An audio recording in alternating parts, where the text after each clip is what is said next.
Okay, so now nervous system, okay, nervous system. So what we're going to learn is under this subtopic, nervous system. So what are the learning outcomes? So first of all, we're going to look at this, the structure of sensory neurons compared to the motor neurons. So it means that you need to actually learn how to identify the sensory neurons as well as the motor neuron. And then we need to know that what is the roles or what are the roles of the sensory receptor cells, okay, in detect what? We detect the stimuli and then stimulating the transmissions of the nerve impulses in the sensory neurons.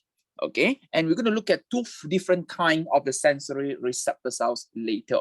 Okay, and then third, we're going to describe the functions of the sensory relay and the motor neurons in a reflex arch. So relay neurons not necessarily must be there. In our syllabus, we also call them as the intermediate neurons. Are you clear? So we have relay or intermediate neurons. Okay, so either way, I mean, either you talk about relay or you put it as intermediate neurons, both acceptable. Okay, so 1, 2, 3 will be our focus for today, these topics. And then tomorrow, we're going to look at this, describe, explain the transmissions of an action potential in a myelinated neuron and initiation from a resting potential. And then we need to focus in terms of sodium and potassium ions in the impulse transmissions. We need to actually know how the process take place between the sodiums and also the potassium ions. Okay, and after that, when the transmissions, we're going to look at the importance of the myelin shift, which cause the saltatory conductions in determining the speed of the nerve impulse. And we're going to look at another one called refractory period to determine the frequency. Okay, so we have two. One is the speed, another one is the frequency. Okay, that will be most likely will be this tomorrow and also the Thursday topics. Okay, and then next, okay, we're going to describe the structure of the cholinergic synapse. Okay, so our because our synapse have different form of synapse, but our topics will focus on this cholinergic synapse and explain how its function, including the role, highlights the calcium ion. So very, very important, the calcium ions, how this calcium ion actually involved in the nerve or this transmission or action potential across the cholinergic synapse. Okay, and last, we need to know what is the role of the synapse. Particularly, we want to allow, okay, only allow the transmission in one directions. So we don't want to have the reverse directions and allow the connections between one neurons and many other neurons. Okay, so those are the learning outcome we are going to talk about nervous system.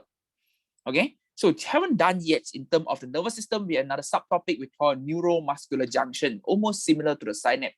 We're going to look at how the muscle contractions actually take place.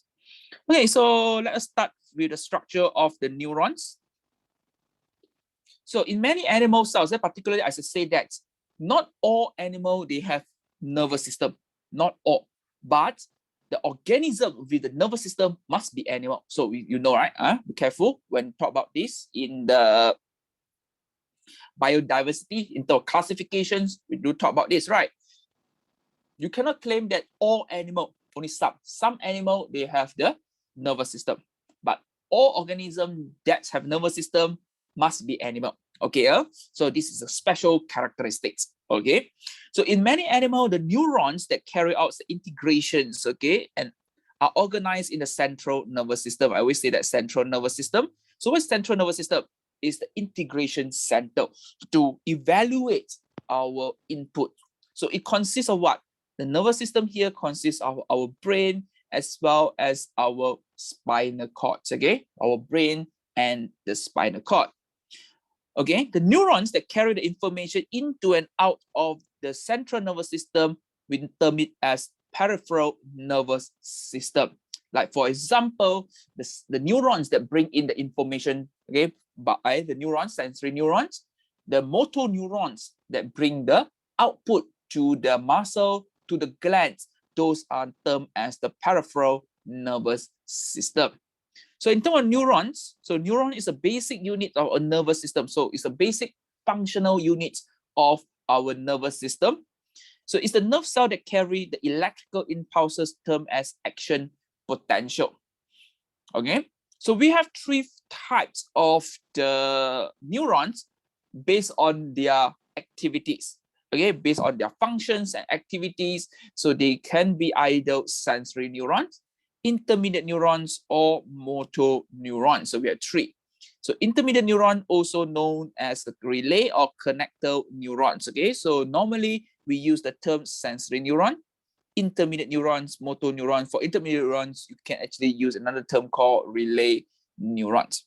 So let us look at the shape and the structure. So we start with the sensory neuron. So sensory neurons a bit special. You can see that the neurons have this, what we call the cell body.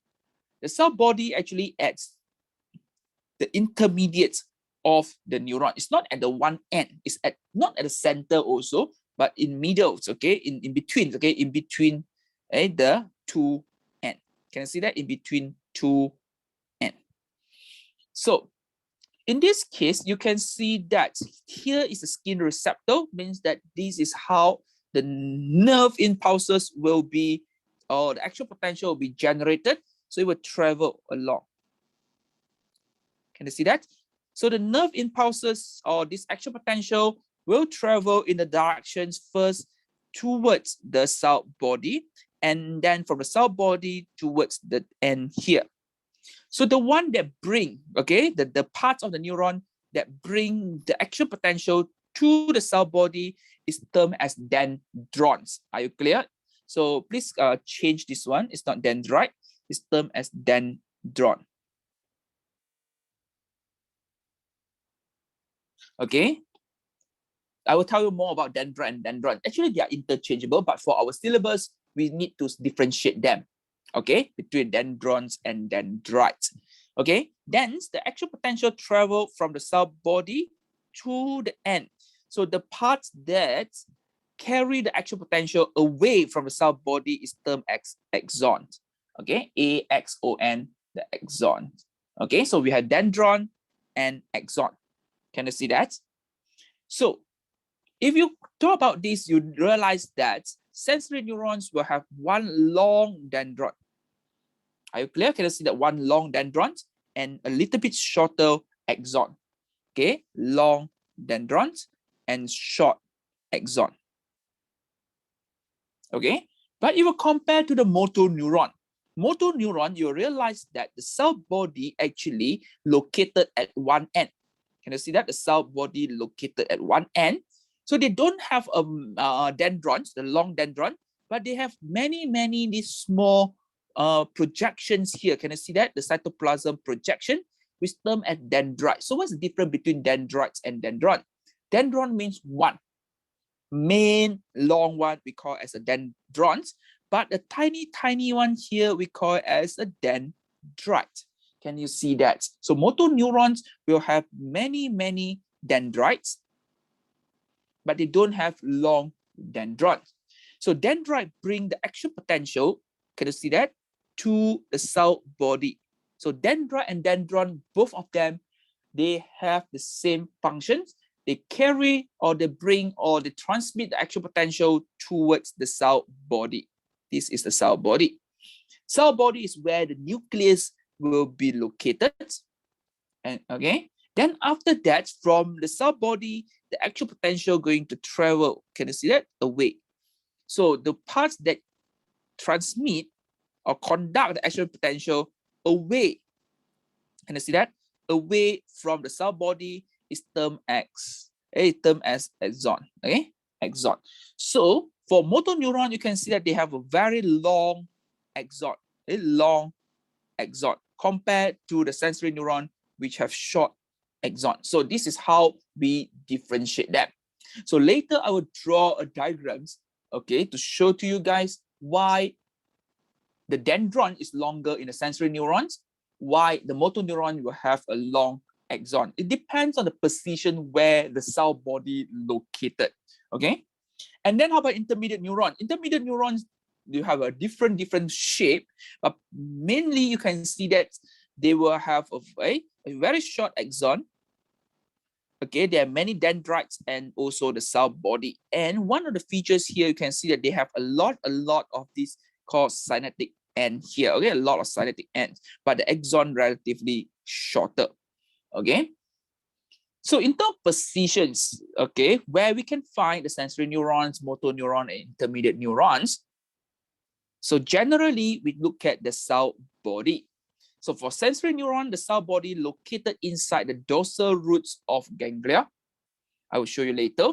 Intermediate neurons were inside the spinal cords of the brain. Motor neurons will be inside, okay, within the spinal cord or the central nervous system. What is the function of sensory neuron? Basically, they transmit the action potential from the receptor to the central nervous system.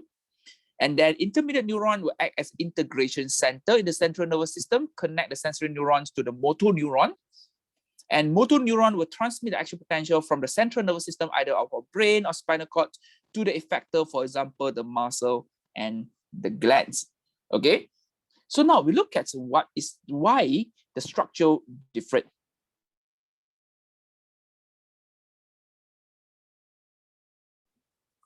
Okay, now we have to consider, okay, a reflect arch, a simple reflect arch here.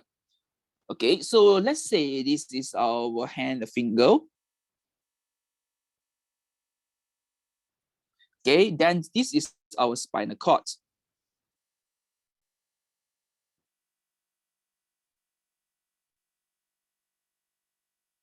Okay, not according to the scale, yeah. Okay, so spinal cord. Okay, and then let's say this is the muscle cell.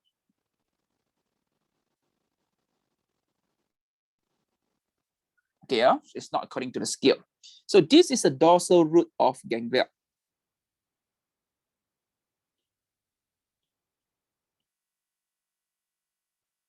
Okay, singular ganglions, okay, dorsal roots of ganglions. Now, what actually happened here is, let's say you touch on a hot surface. So your receptor will pick up the stimulus, and then your sensory neurons will be here, sensory neurons. So these sensory neurons will go all the way into our central nervous system, which is the spinal cord. Are you clear? And they start to synapse.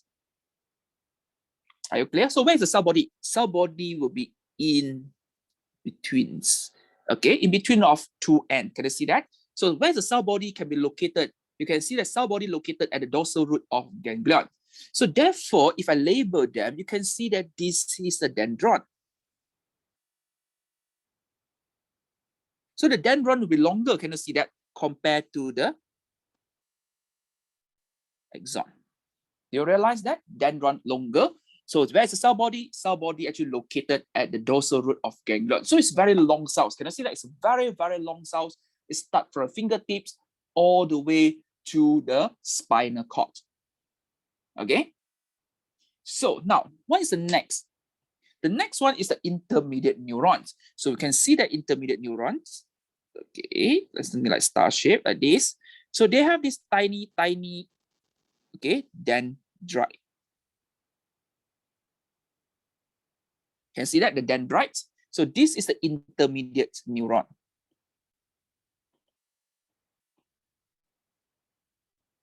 Okay, the red color is the sensory neuron.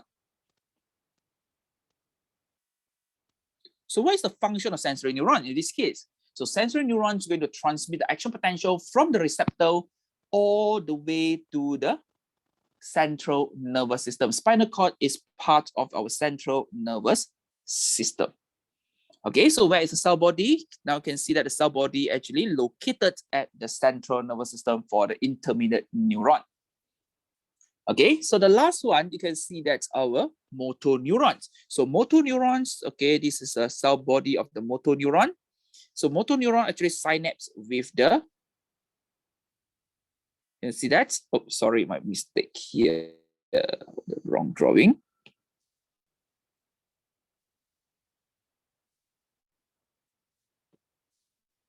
See that? Synapse.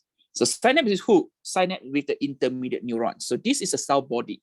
Okay, the cell body. So you can see that they have very short dendrite. But they have many dendrites, so short dendrites. And these, can you see that? The connections here all the way to our muscle. Can you see all the way to the muscle? So this is a axon of the motor neurons. The blue color is a motor neuron. So how do we differentiate between two of them? Sensory neurons and motor neuron. Sensory neurons will have a long dendron. So the dendron will be longer compared to the axon. And where we can find the cell body actually located at the dorsal roots of ganglions.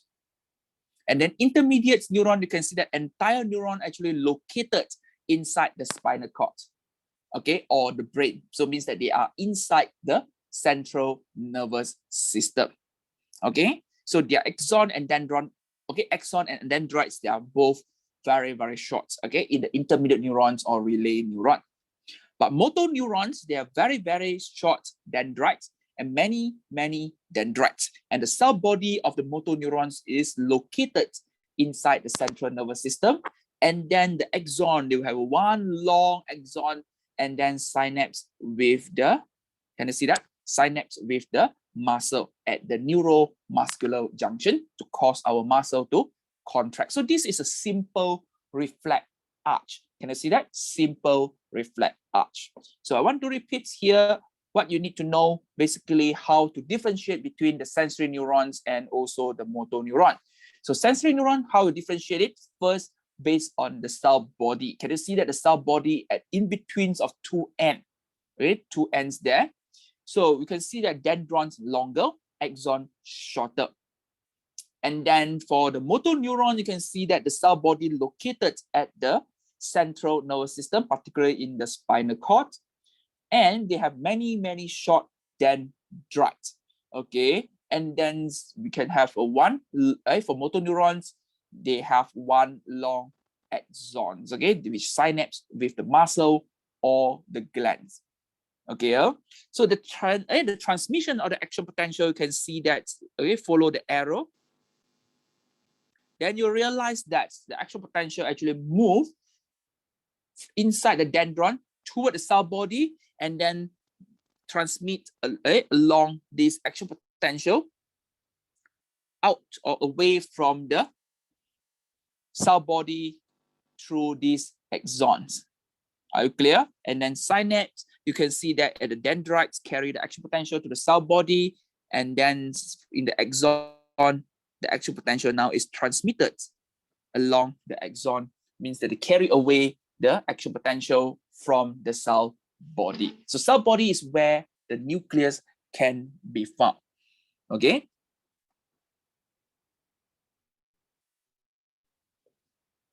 So now we zoom in, okay? We zoom in into more detailed structure of a typical neuron. So we can use a motor neuron as our study here, okay? So a typical, okay, motor neurons, okay, a structure of neurons, they consist of the cell body, okay, dendrite or dendrons, as well as the axons here. So you look at figure 19.1, this is a motor neuron. So a very quick one, you can see that this is a motor neuron because they have many dendrites. And this is a cell body where the nucleus at one end, can you see that? With the nucleus, and then they have a one long axons and then terminal here. So what are the structure that we need to learn here is, first, we need to know what is the difference between, what are the differences between dendrites or dendron and the axon. Dendron, axons. That's first thing. So cell body, what is the function of the cell body and the structure? And then you can see that the axons of the motor neuron normally covered by one type of cell called Swan Cell. Can you see that? The Swan cells. So what Swan Cell can do? Swan Cell actually cover or wrap around the axon at a regular interval, forming a gap in between of them. So This one we call them as a node of Ranvier. Okay, so the wrapping here forming what we call the myelin shift. Are you clear? It's a myelin shift. So who formed the myelin shift? The Swan cell that wrap around the axon. So leaving the node of Ranvier. So by having this structure, what will happen here is it's going to increase the speeds of the transmissions of the action potential. Are you clear? We're going to learn this one later or maybe tomorrow when you look at how the action potential can be traveled along this node of Ranvier. Okay, move towards, okay. So we look at the structure one by one. So first we talk about the cell body. So cell body is where we can get the nucleus located. So they have the cytoplasm, high number of mitochondria because we need the ATP for the action potential transmissions and the generation of action potential as well. Endoplasmic reticulum, Golgi apparatus, as well as the ribosome. So for the motor neuron, you can see that they have many thin cytoplasmic processes or projection. In this case, extends from the cell body because they are tiny ones, so known as dendrites. Okay, dendrites. So dendrites, what's the function of dendrites? So function of dendrite actually conduct action potential towards the cell body. Okay, so this is the definition of dendrites or dendrons. So basically, dendrite of motor neurons are relatively short and many, but sensory neurons have one long dendrons. Okay, I just say dendrons. Okay, can you see that? How about axon? Axon conduct action potential away from the cell body. So within the cytoplasm of the axon or called exoplasm, you have a lot of this endoplasmic reticulum, Golgi apparatus, as well as the mitochondria, because we need the ATP. So in terms of motor neurons, they have only one long axon. Axon and sensory neuron are normally shorter compared to the dendron. And the terminal branches of the axon end in the knob-like structure known as a synaptic knob. So what's the synaptic knob? Can you see that? At the end here, you see something like the bulb. Can you see that the bulb structure and the terminal branches? So we do have this synaptic knob. Synaptic knob actually contain the neurotransmitter that can actually allow the action potential to transmit, okay, to cross the cleft from one neuron to another neurons, okay? We're going to learn this one in Synapse, okay? So what's the functions of the synaptic knob? Synaptic knob actually contain many vesicles filled with the transmitter substances or known as the neurotransmitter. And we do have this myelin shift, okay? What's the function of myelin shift? So in the myelinated neuron, the axon are covered by a fatty myelin shift formed by the Swan cells. So this Swan cell is going to wrap around the axon at a regular interval, leaving the gap in between, and this gap is known as the node of Ranvier. It's a small uncovered part of myelinated axon between the Swan cells. So this gap allowed the transmission of the action potential, so increase the speed of the transmissions. Okay. So you can see that the myelin, okay, myelin is made when the Swan cell wrap themselves around the axon along its length. So you can see that this is the axon. So Swan cells start to wrap and then form a layer by layer. You can see that and form this myelin shift. You can see that the myelin shift formed by the Swan cells. So the entire thing causes, okay, can I see the Swan cells? There is the Swan cell nucleus. So this Swan cell that you wrap around it form layer by layer. So this layer called myelin shift. Okay, so the gap in between the Swan cells actually we term as the node of Ranvier. Okay? So the small uncovered area or axon between the Swan cell known as the node of Ranvier.